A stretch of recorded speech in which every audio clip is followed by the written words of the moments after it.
साल 1994 में एक फिल्म आई थी, कभी हां कभी ना। ग्लोबल प्रेजेंट कंडीशन की बात करेंगे तो ये फिल्म का टॉपिक इस वक्त के हालात पर एकदम सटीक बैठता है, यानी कभी हां तो कभी ना। क्योंकि पश्चिम एशिया में टेंशन में कभी कमी आती है तो ऐसा लगता है कि ऑल इज वेल है, और कभी टेंशन इतनी एस्केलेट होती है कि लगता है कुछ भी ठीक नहीं। दुनिया पूरी तरीके से कंफ्यूज है, लेकिन इंडिया को किसी भी बातों की मानो कोई परवाह नहीं है, क्योंकि भारत पश्चिम एशिया में जंग के दौरान भी इतिहास लिख रहा है। और अब जब हालात कभी हां कभी ना वाले बने हुए हैं, तब भी भारत तेजी से आगे बढ़ रहा है। और आज मैं बात करूंगी हिंदुस्तान की बढ़ती उत्साह की, जिसने इतना तय कर दिया कि हालात कैसे भी हों, भारत ही वो देश है जिस पर दुनिया का भरोसा अटूट है और हमेशा अटूट रहेगा। क्योंकि फुल टेंशन मोमेंट के बीच भी ग्लोबल इन्वेस्टर्स का नया ठिकाना भारत बन चुका है। भारत ने हाल ही में 90 अरब डॉलर से ज्यादा यानी करीब 8.50 लाख करोड़ का नया निवेश आकर्षित किया है, जो भारत की बढ़ती आर्थिक साख को दिखाता है। ये निवेश आर्टिफिशियल इंटेलिजेंस से लेकर क्लाउड कंप्यूटिंग तक, डिजिटल इंफ्रास्ट्रक्चर से लेकर मैन्युफैक्चरिंग जैसे प्रमुख क्षेत्रों में किया जा रहा है। आज के प्रेजेंट सिनेरियो की बात करेंगे तो दुनिया का फंडा एकदम क्लियर है, that if you have guts then be a challenger or be a backbencher। और भारत इस फंडे को अच्छे से जान चुका है, इसीलिए देश आज यही कहता है कि इन्वेस्टमेंट के भी हम सिकंदर। वैश्विक मंदी और अनिश्चितता के इस माहौल में दुनिया के सबसे बड़े बोर्डरूम और दिग्गज निवेशक भारत में अरबों डॉलर की पूंजी लगाने के लिए कतार में खड़े हैं। साल 2026 की शुरुआत से ही टेक, मैन्युफैक्चरिंग और डिजिटल इंफ्रास्ट्रक्चर से जुड़ी बड़ी कंपनीज ने भारत में बढ़ते निवेश का ऐलान किया, जिसने देश की फॉरेन इन्वेस्टमेंट की रफ्तार को रुकने नहीं दिया। और देश की इसी सक्सेस स्टोरी को हम करेंगे सेलिब्रेट हमारी आज की इंडिया स्टोरी में।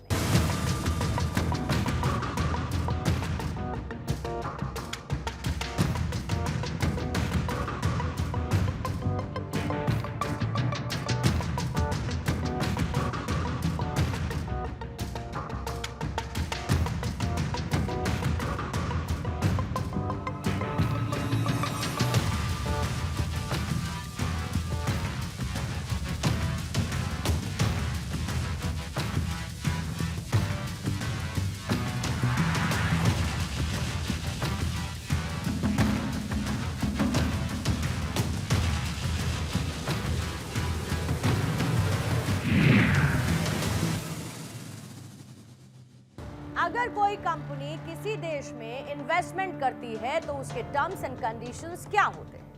साफ बात है कि वो कंपनी ये जरूर चाहेगी कि उस पर्टिकुलर देश की इकोनॉमी मजबूत हो, वहां पर हाई परचेजिंग पावर हो, सरकार की नीतियां ईज ऑफ डूइंग बिजनेस वाली हो, वर्कफोर्स के अकॉर्डिंग वहां पर कोई दिक्कत ना हो। और कुल मिलाकर अगर आप इस पूरे सर्कल के राउंड एंड राउंड जाएंगे तो आप यही पाएंगे that India fulfils all these terms and conditions। But यही सारी बातें किसी भी बड़ी कंपनी को अपनी तरफ अट्रैक्ट करने के लिए काफी मानी जाती हैं। और भारत संभावनाओं का वो अथाह सागर है जिसमें हर कोई अपने लिए मोती ढूंढने की कोशिश कर रहा है, और नतीजा सबके सामने है। यानी देश अब उन एरियाज में चैंपियन बन रहा है जिसके लिए कभी ये कहा जाता था it's not everyone's cup of T. जैसे कि आर्टिफिशियल इंटेलिजेंस की बात करते हैं। साल 2010 के बाद से भारत ने एआई की ताकत को समझना शुरू कर दिया, लेकिन इस एआई को असली ताकत मिलनी शुरू हुई साल 2018 के बाद, जब नीति आयोग ने national strategy for artificial intelligence programme को जारी किया। ये भारत की पहली फेडरल एआई रणनीति थी, जिसने एआई को प्रेफरेंस वाले क्षेत्र के रूप में स्थापित किया, प्रायोरिटी के तौर पर देखा। और साल 2024 में इंडिया एआई मिशन की घोषणा के साथ India's mission to become a global hub in artificial intelligence gets new speed. अब इससे क्या फायदा देश को मिला, ये आपके लिए जानना जरूरी है। मसलन गूगल भारत में एक बड़ा एआई हब स्थापित कर रहा है। ये अमेरिका के बाहर गूगल का सबसे बड़ा एआई सेंटर होगा। इससे देश के डिजिटल भविष्य को मजबूती मिलेगी। आंध्र प्रदेश के विशाखापत्तनम में बनेगा और इसमें 1 गीगावाट का डेटा सेंटर कैंपस शामिल रहेगा। गूगल आने वाले 5 सालों में भारत में $15 अरब का इन्वेस्टमेंट करेगा। इससे भारत में बढ़ रही एआई की डिमांड्स को पूरा करने में मदद मिलेगी। साथ ही देश के डिजिटल भविष्य को मजबूत करने में यह कदम अहम भूमिका निभाने वाला है। ग्लोबल फिनटेक फेस्ट 2025 में प्रधानमंत्री मोदी ने एआई, फिनटेक और डिजिटल इंडिया को लेकर नया मंत्र दिया था और इन तीनों को प्रधानमंत्री मोदी ने गोल्डन रूट फॉर इंडिया तक करार दिया। यानी जिन 3 चीजों से भारत का स्वर्णिम युग और ज्यादा स्वर्णिम होने वाला है, उसमें AI is going to play a major role. और प्रधानमंत्री मोदी के इसी विजन को लेकर अब देश लगातार इस तरफ अग्रसर है, कदम बढ़ा रहा है। ये जो सेमीकंडक्टर रिवॉल्यूशन और एआई रिवॉल्यूशन का दौर है, ये भी अनगिनत नए अवसर लेकर के आ रहा है। रिसर्च और डिजाइन से लेकर स्टार्टअप इनोवेशन और सप्लाई चेन मैनेजमेंट तक अनेक अवसर है। साथियों, जरूरत नई स्किल की है, नए आइडियाज की है। आने वाले समय में एआई आपके सामने नई स्किल्स, नई एक्सपर्टाइज का पूरा संसार खोल देने वाली है। इसलिए भारत के युवाओं को अभी अवसर गंवाना नहीं है। और मैं नौजवानों आपको कहता हूं, आइडिया आपका, साथ मेरा।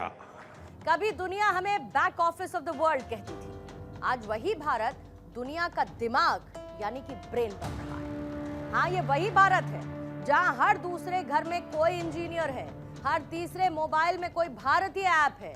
इस साल विदेशी कंपनी का सबसे ज्यादा ध्यान भारत के डिजिटल और क्लाउड इंफ्रास्ट्रक्चर को मजबूत करने पर केंद्रित रहा है। ऑस्ट्रेलिया की एयर ट्रंक ने एक कदम और आगे बढ़ाते हुए साल 2030 तक भारत में 5 गीगावाट की विशाल डेटा सेंटर क्षमता विकसित करने के लिए $30 अरब यानी करीब 3 लाख करोड़ के भारी निवेश की योजना पेश की। तो महाराष्ट्र में 3 गीगावाट डेटा सेंटर के लिए अकेले 21 बिलियन USD यानी लगभग 2 लाख करोड़ रुपए का इन्वेस्टमेंट प्लान है।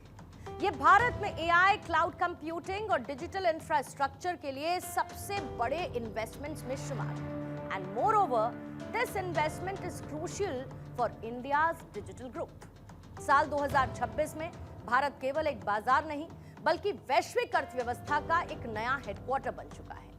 दुनिया की महाशक्तियां और टेक दिग्गज एक सुर में कह रहे हैं कि भविष्य देखना है तो भारत चलो, और यही हमारी सबसे बड़ी जीत भी है। लेकिन मैंने अभी जो ऊपर निवेश के आंकड़े आपको दिखाए, वो तो सक्सेस स्टोरी का एक छोटा सा पार्ट था, क्योंकि कहानी अभी बाकी है। जून 2026 यानी बीता हुआ महीना जैसे भारतीय डिजिटल इंफ्रास्ट्रक्चर के इतिहास में स्वर्णिम अक्षरों में दर्ज हो चुका है।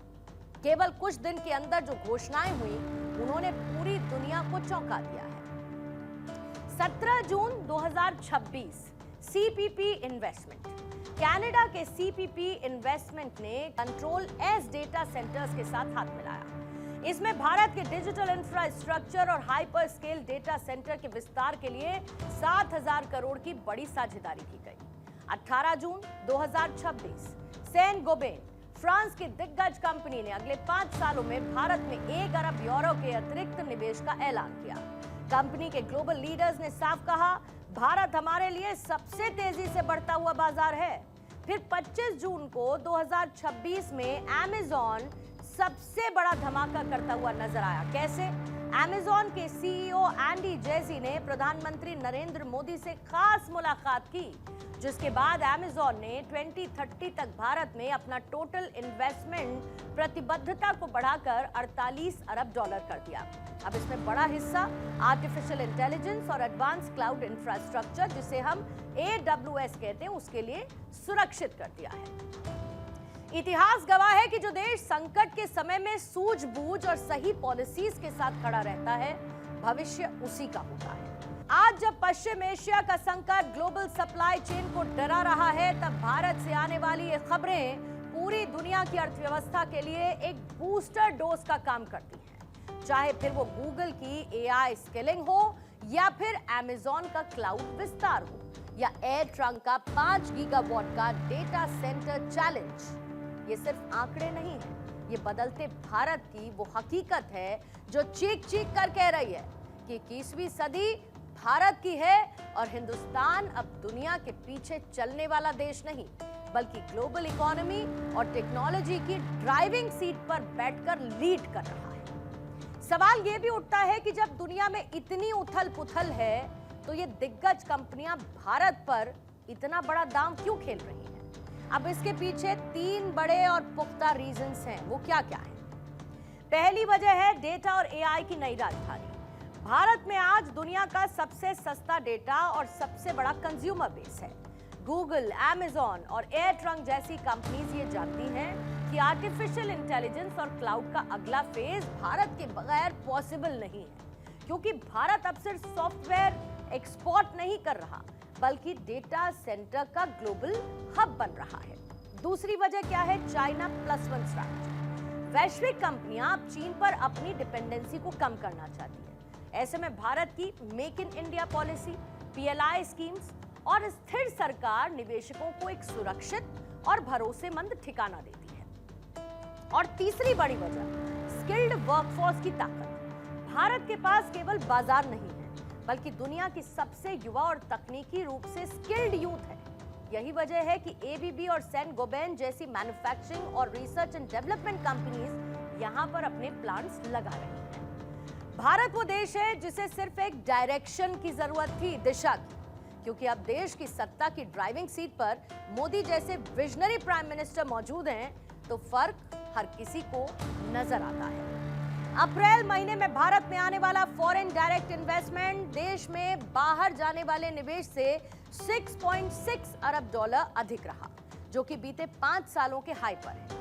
वहीं कुछ एफडीआईज में भी बीते साल के मुकाबले 17% की रिकॉर्ड बढ़ोतरी दर्ज की गई है। किसी भी देश में एफडीआई बढ़ना, फॉरेन डायरेक्ट इन्वेस्टमेंट में उछाल आना, उसकी इकोनॉमी के लिए एक पॉजिटिव सिग्नल माना जाता है। मसलन जब विदेशी कंपनियां किसी देश में फैक्ट्री, ऑफिसेज, प्रोडक्शन यूनिट या किसी लोकल कंपनी में हिस्सेदारी खरीदकर लंबे समय तक के लिए निवेश करती हैं, तो इसका impact jobs, industry, stock market और करेंसी तक पर पड़ता है। आज दुनिया की नामी इंडस्ट्रीज भारत को ग्रोथ इंजन मानती हैं, जिसमें ओनली प्रॉफिट नो लॉस वाला कमिटमेंट हर किसी को अट्रैक्ट करता है। और भारत वो आईना है जिसमें हर कोई खुद के लिए एक बड़ी अपॉर्चुनिटी देखता है। आज पूरा विश्व भारत के पोटेंशियल को रिकॉग्नाइज कर रहा है। इंडस्ट्री और इन्वेस्टमेंट को बढ़ाने के माइंडसेट में भी भारत सबसे आगे दिखता है। भारत का डेमोक्रेटिक सेटअप, सरकार की वेलकमिंग अप्रोच और ईज ऑफ डूइंग बिजनेस की पॉलिसीज, इनसे भारत की पहचान एक इन्वेस्टर फ्रेंडली डेस्टिनेशन के रूप में बनी है। डिजिटल पब्लिक इंफ्रास्ट्रक्चर में हमारी सक्सेस इस बात का प्रमाण है कि सरकार डिजिटल फर्स्ट माइंडसेट से किस तरह से जुड़ी हुई है। इसलिए मैं पूरे विश्वास से कहता हूं, this is the best time to invest, innovate and make in India. पश्चिम एशिया के हालात से हर कोई डरा है, लेकिन हिंदुस्तान इस डर के आगे की जीत को हासिल कर चुका है। डर के आगे जीत है, ये फेमस लाइन आपने सुनी होगी। आत्मनिर्भर भारत इसकी सबसे बड़ी पहचान है और तकनीक के मामले में भी देश ने इस बात को प्रूव किया है। आपने एक बात जरूर महसूस की होगी कि जैसे जैसे वक्त बीत रहा है, बदलाव आ रहे हैं। अभी तक जो गाड़ियां पेट्रोल और डीजल से चला करती थी, वो अब इलेक्ट्रिक पावर से चल रही हैं। कभी हम किसी चीज की सिर्फ कल्पना करते थे, वी वर जस्ट इमेजिनिंग, लेकिन अब वो रियलिटी बन चुकी है। And today you are just a click away, क्योंकि तकनीक अब इतनी आगे बढ़ चुकी है कि बॉस इधर आप कुछ सोचें, उधर modern technique make that thing happen. कुल मिलाकर तकनीक से समाज आगे बढ़ रहा है और इसके साथ ही हर व्यक्ति का जीवन बेहतर भी बन रहा है। बात भारत की करें तो ये कहानी अब रुकने वाली नहीं है और यही है नए हिंदुस्तान की इंडिया स्टोरी।